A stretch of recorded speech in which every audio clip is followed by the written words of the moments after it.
I'm Gabe Henderson, and today I'm joined by a head coach of the men's lacrosse team, Kyle McQuillan. How you doing, Kyle? I'm good, thanks. Let's get right to it. You're from Canada. Hockey's the biggest sport in Canada. In club sports, D1 men's hockey is the biggest sport. So why lacrosse? What got you into the sport of lacrosse? It wasn't until really kind of late in high school that I kind of picked up the sport, and it was something to do in the off season. Actually played nothing but football growing up in Canada. Never learned to skate, never played hockey a day in my life. So it's funny because now being down here, people hear you're Canadian and they just assume, and being in club sports, they just assume I'm associated with the hockey program in some way, but just never actually had the opportunity nor really the desire. My dad was a football guy and played lacrosse in the summer, so I kind of followed suit, and playing box lacrosse up in Canada was kind of our bread and butter, and coming down to Liberty, just again, kind of an opportunity fell in my lap to be able to pick up lacrosse again, and was always kind of a secondary sport to football, but hockey was never a dream of mine to get out on the ice. So you didn't want to play football here, or? That was the pipe dream. That's what got the attention of mine. My dream was to get out of Canada and go south and play football, and Liberty being a Christian school and having a football program and where it is now in comparison to where it was when I had aspirations of playing football was a little bit more realistic, but still a bit of a stretch given the size and stature that I have. But that was the initial interest in the university, and that's kind of what got my attention. And God used a lot of different reasons and ways to kind of get me here, and it's a big, long story that I think God's right in the center of. So. And I went on the spring break trip with you guys last year to Florida State University in Tallahassee, and it was 3 games, 4 days, and I know you don't want to talk about it, but that Florida State game. Yeah. It was, last second, it was 17-16, and you guys just didn't execute. But after that game, I saw something unique in the guys. The guys really, in the hotel, they just like bonded.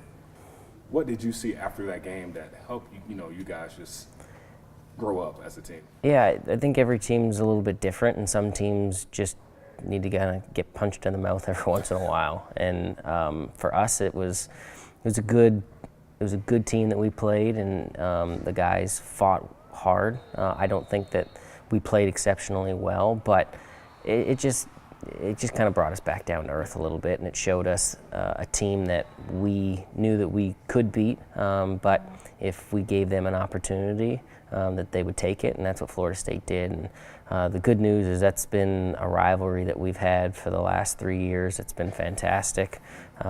We've traded wins and losses with them. I think we're undefeated at home, they're undefeated at home, and thankfully we've met them in the playoffs twice and been able to come away with 2 victories. But having them come back here to Lynchburg this season and play us here at home, and it's quickly turning into one of our biggest rivalries, and a game that I know the guys are really looking forward to. So it's an opportunity at redemption, but I think at the same time last year what it did for us is just it brought us back down to earth and showed us that we weren't going to be able to win by just showing up and being good lacrosse players, but we had to kind of come together as a team and play together, and I think the guys did a much better job of that for the remainder of the season last year after that game. And that same class, they graduated, but they went 4 years not losing the game at home. Mm-hmm. Now you got a whole new team, a lot of new guys this year. Is that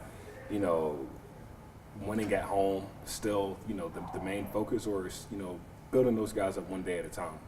Yeah, it's going to be an interesting year, and I say interesting not because I'm not confident in the success that I know that we can have, but just being as young as we are, and we've got a 30-man roster, and 15 of these guys didn't play for us last year.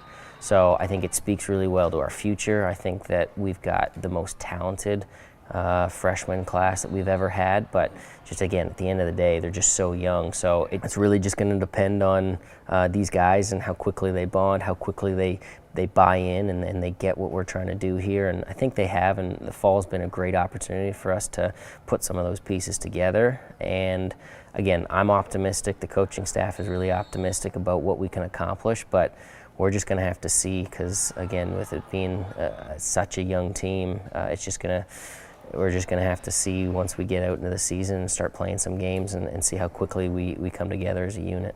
And like just being a coach and being a father, like how do you balance the two between just family and coaching? Like, Yeah, I mean I think the overwhelming majority of our coaches here have jobs and families, so I mean I'm definitely not unique in this situation, and it's a lot of planning and conversations, specifically with the wife beforehand, and I'd be lying if I didn't say that she's a consultant when I'm starting to build out the schedule for each year. So I think it's just being open and having the conversations that need to be had, and dedicating the and prioritizing the time both for the team and for your family. And sometimes that can be difficult, and there's seasons in which it's a lot more difficult. I know right now is a bit of a quiet time, so I'm trying to bank as much dad and husband time as I can, because once the spring hits, it's going to shift pretty quickly. But